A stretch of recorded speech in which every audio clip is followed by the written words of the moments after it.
coming to graphic open in 5, 4, 3, 2, roll graphic open. Graphics away. 20 seconds. Coming out of graphics in 20 seconds. 15. Graphics in 10. Coming to super source in 10 seconds. 5, Cameras in 4, 3, 2, 1. Hey, welcome back. Hey. Hi. Welcome back, everybody. Welcome back to Ready Take Live, the science of broadcast technology, and your favorite live show about live shows, because there aren't very many of them. We're excited to be back. This is the second week in a row, which is a lot better than we can say for the rest of this season we've had so far. We apologize for the in and out, but we are sticking to a regular schedule now up through the holidays, and we're excited to be here. I'd like to wish everyone a happy Hanukkah. It started this weekend, and let the fun continue. I'm joined, as usual, by our favorite audio engineer, Nick Nagurka. Hello.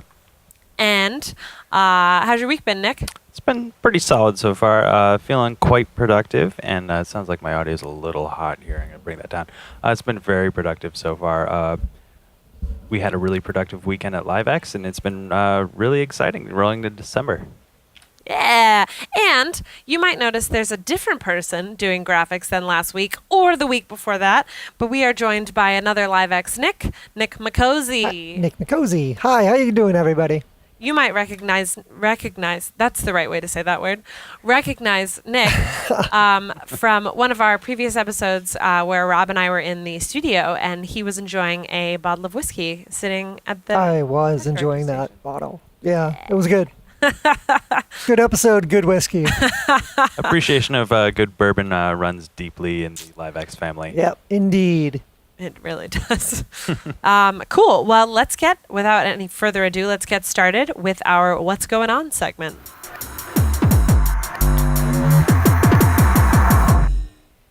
Cool. Can't help you bob your head to that.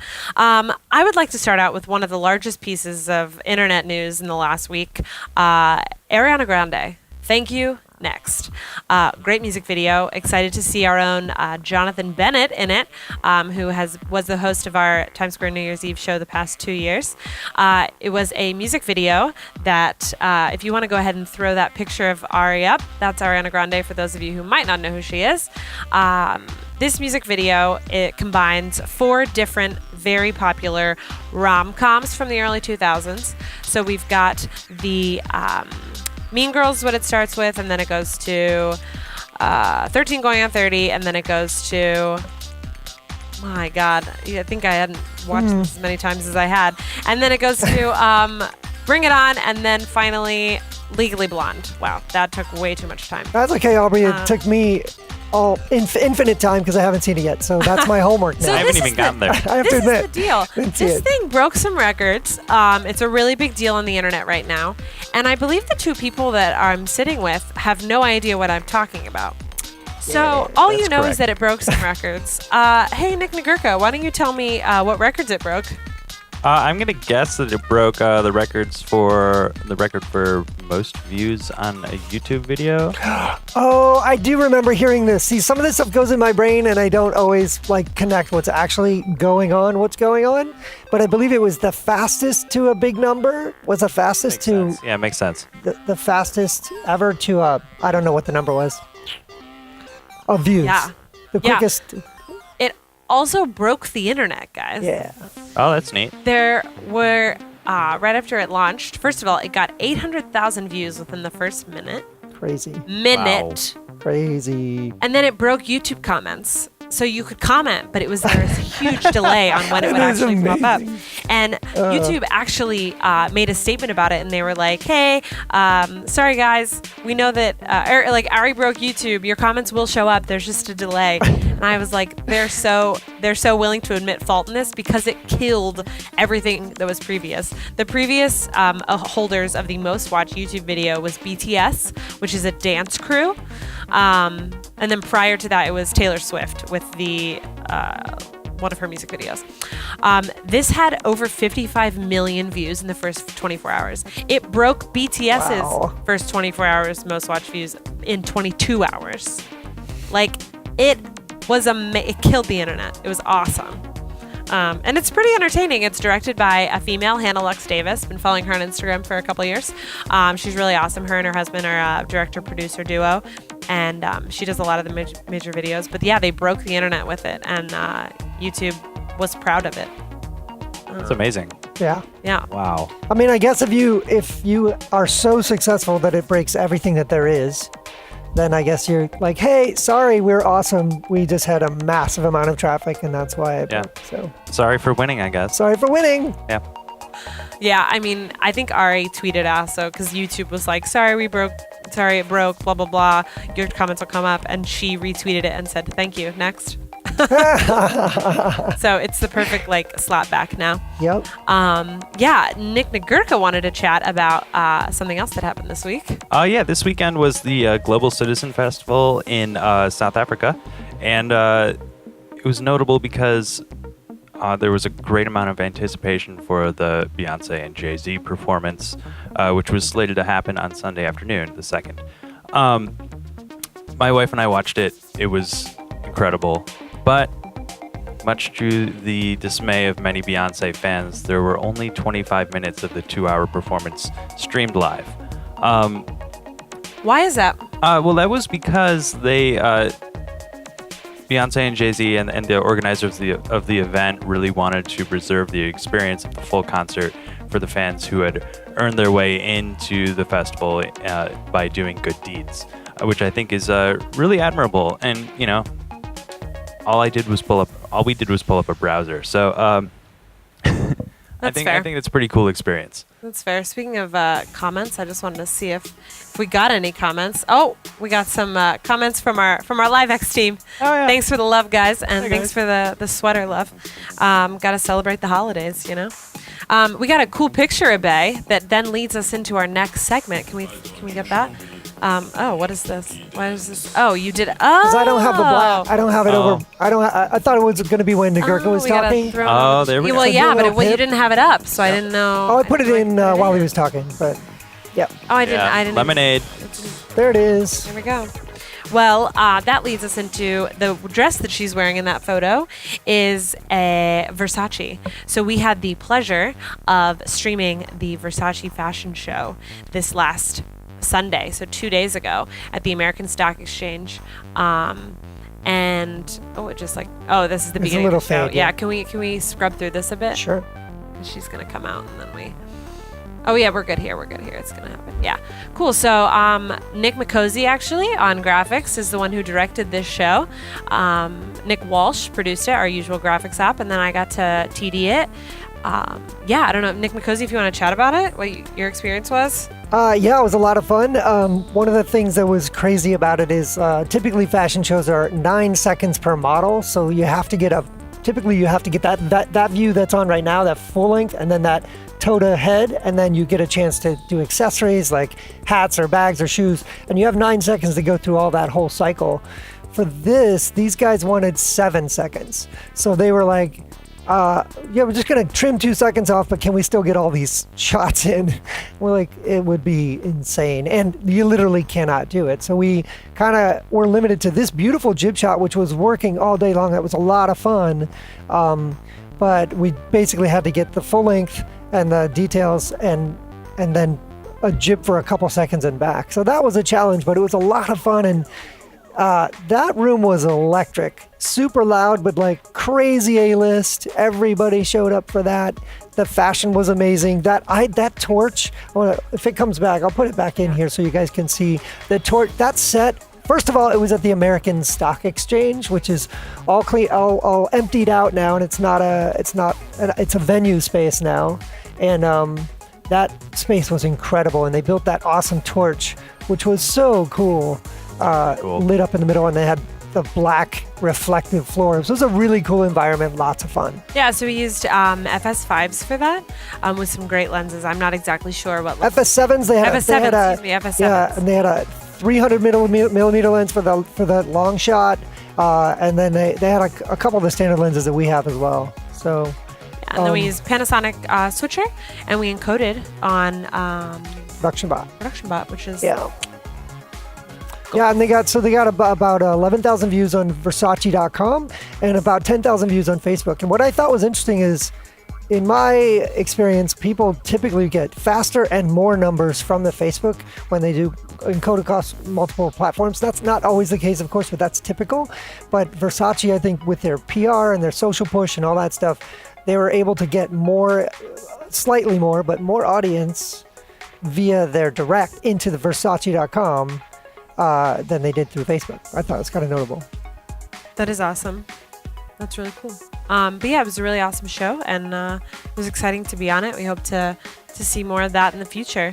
All right, without further ado now, let's go to our new segment today, Two Truths and a Lie. Oh, that was fast. That wasn't, can we do that like Do one it more again. time? Start again.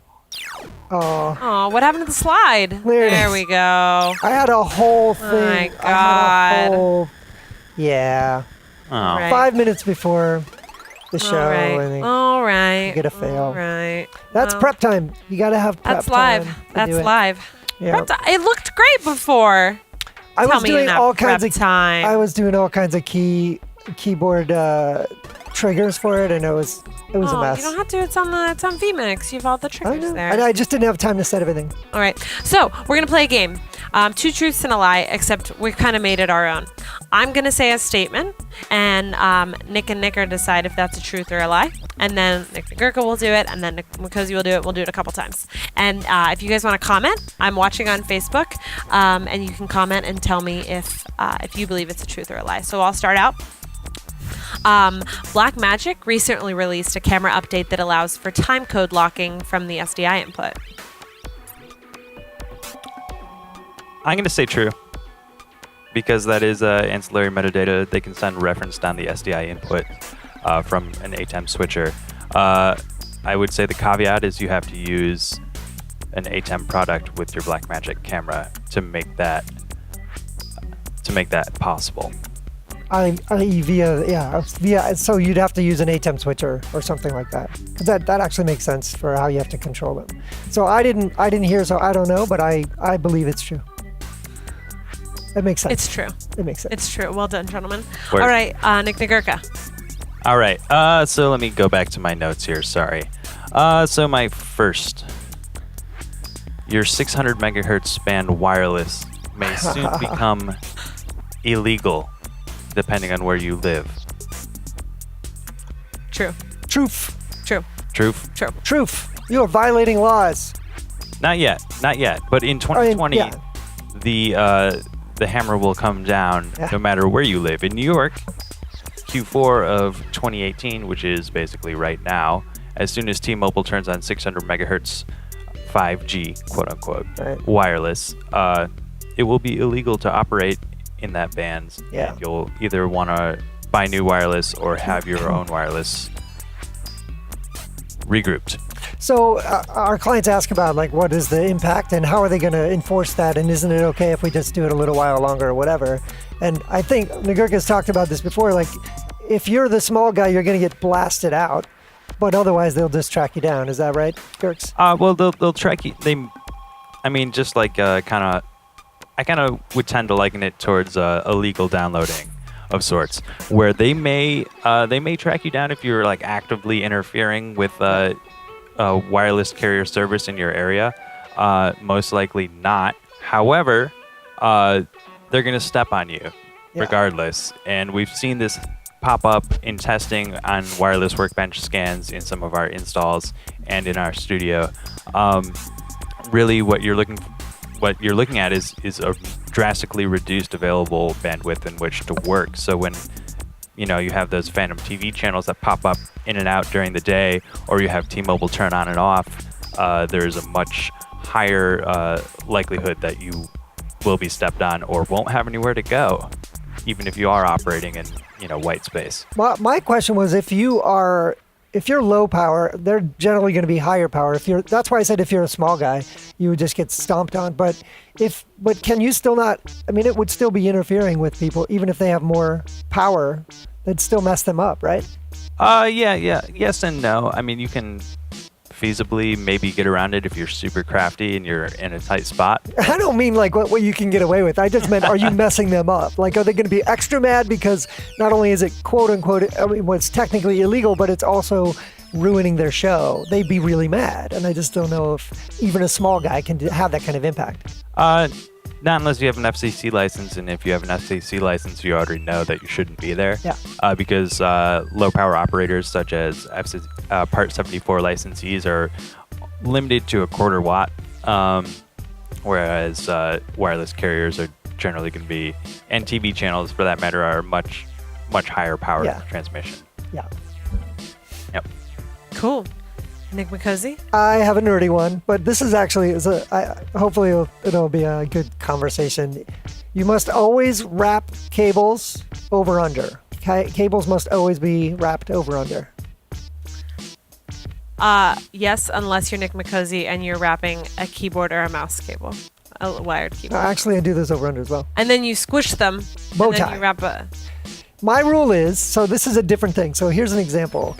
Oh Take my this mouse goodness. out. You Happens no to be longer one have here, right control here. over the greater spot. Here's the problem. Here's the problem. That's the different mouse. Okay. So if you're in a hurry, let's do this back here so it's wide angle. This is taking me forever and it's really frustrating me. Now, the cable's still wrapped over under, which, by the way, we've gotten away from the actual question. Cable's still wrapped over under, but you saw how long that took me to unwrap it. But if I'm in a hurry and I'm just trying to set something up, if I wrap it this way first, it takes me exactly this long to undo the Velcro. That to me that was a lot of seconds Preach. of wasted speech on a valuable airtime on Ready Take Live. So you're welcome. My answer is going to be, whose shop are you in and how do they want it done? Because that's the right answer. Depending, throwing aside all of your own personal preferences, I have been in shops that wish that you wrap over and they roll all their cables out. A cable could be on a spool and you may have to spool it out. A lot of canary wire comes wrapped over and you have to lay it out. So it really depends on the shop. I prefer over-under till I die. And we have a comment from... Wait, Aubrey, did you answer? Yeah, I said, said yes, yeah. and except if you're Nick McCosey. Yeah. We got Jenna and Alvin, some of the team members over at ClassPass Live commenting. And Alvin said, darn right about wrapping cables. Good. Yeah, so here's the thing. Like, if you're a big shop and you spool everything, that makes sense. We've been on sets with film guys who are like, all film guys always do it. And then I heard somebody's like, it's a West Coast, East Coast thing. And I was like, to Nagurka's point, like, I think that's what it's about. It's about making sure the cable doesn't get damaged and making sure that it's easy to manage over time. Making sure it's consistent. That's right. Consistent is key. And that you're not damaging the cable. It's like you're not going to wrap it over your arm unless you're in your own garage. Yeah, but if you put twist in, and I've seen people also, like, they try to get the twist out by just pulling I mean, I've seen them do it, and it's just like you're literally breaking the cable. That's what you're doing right now. And that new Canary 12G coax, like, if you try to pull it out like you would a cable that's been wrapped over under, wow, this music's super dramatic. It's super dramatic. I was like, conversation we're just like on a soapbox right now. But if you try to pull that out, it's going to loop and kink and immediately destroy the cable, and you won't be able to pass 4K over it anymore. And the best part is, like, a lot of times you get those little breaks, you won't even know why the cable, you don't see anything. It's just inside the actual cable, there's a break, and of course it's failed then. And with coax too, as soon as that center conductor moves, your resistance between, anyways, as soon as that center conductor moves or gets kinked, its performance is extremely compromised. Yeah. Also, sorry, I was distracted. We need to talk about cables more often because we've gotten more comments about cables than anything we've ever done. Gene says it's a protect your cable kind of thing. Cables are your best friend or your worst enemy. Yeah. Frenemy. Right, Gene? Yeah. Frenemies. Keep your friends close and your cables closer. Awesome. Well, good pick, Nick McCosey. Thank you. Okay, so my next one is the production bot comes standard with Corvid cards. True or false? Truth. No, actually, so production bot switch 8 has a Corvid 88 and a Switch 4 has a Corvid 44. And those allow you to have the Switch 8, the Corvid 88 has 2 4K inputs or outputs, or 8 HD inputs or outputs, depending on how you want to configure it. I'm with McCo's. Yeah, good Speaks job. truth. That was easy. We love Production Bot. So, We love Production Bot. all right, Nick Nagurka. All right, so let's go. True or false? SDI can only transport signal 100 meters maximum. False. Did you say successfully? Completely? Like Yes. accurately? Yes. 100 meters. Yes, that's the rating. 300 False. feet. 330 feet? No? False. Depends on your video standard, how much data you're trying to push, and Oh. the type of cable. So I'm sorry, that's kind of a trick You're right. question. You're right. It's But- based on a bunch of assumptions, yeah. which right.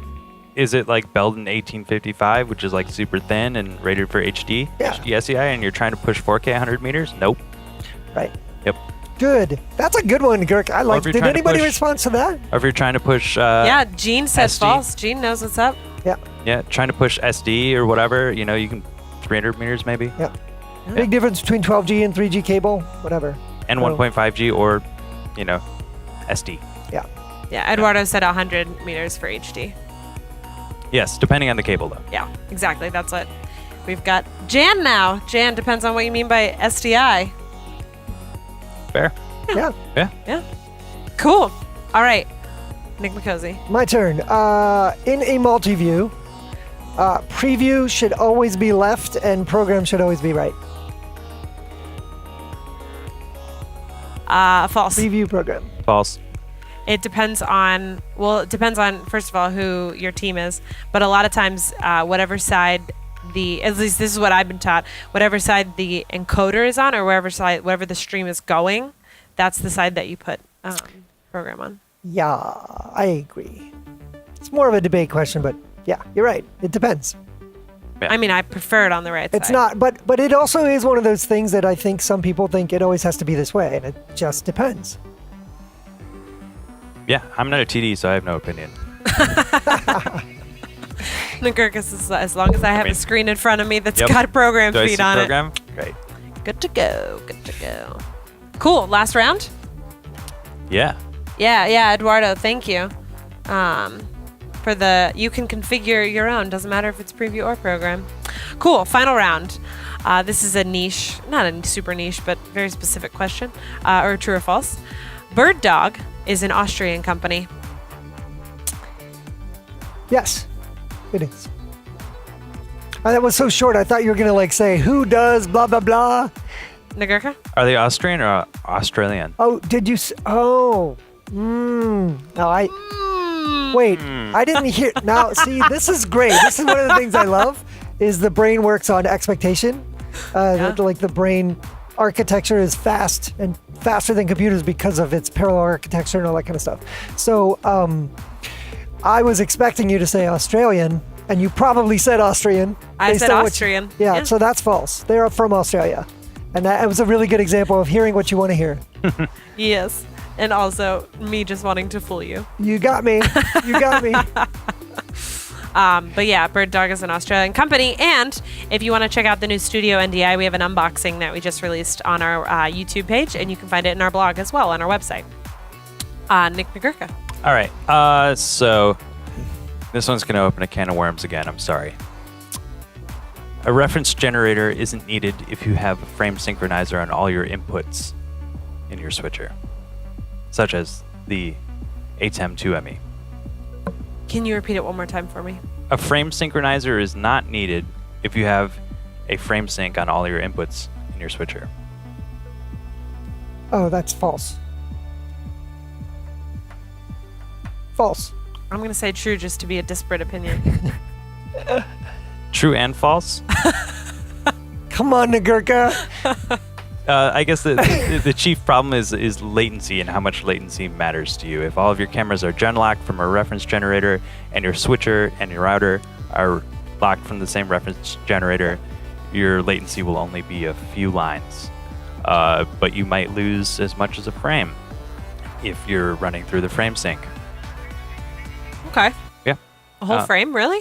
Possibly, yeah. Huh. I mean, you think How- about like end-to-end latency through the ATEM. If when the cameras aren't gen locked, it's Yeah. a lot higher, and especially it's really important depending on how many times you want to embed and de-embed audio so that you can stay in sync with video. It becomes a lot easier if things are near real time because all your sources are gen locked already.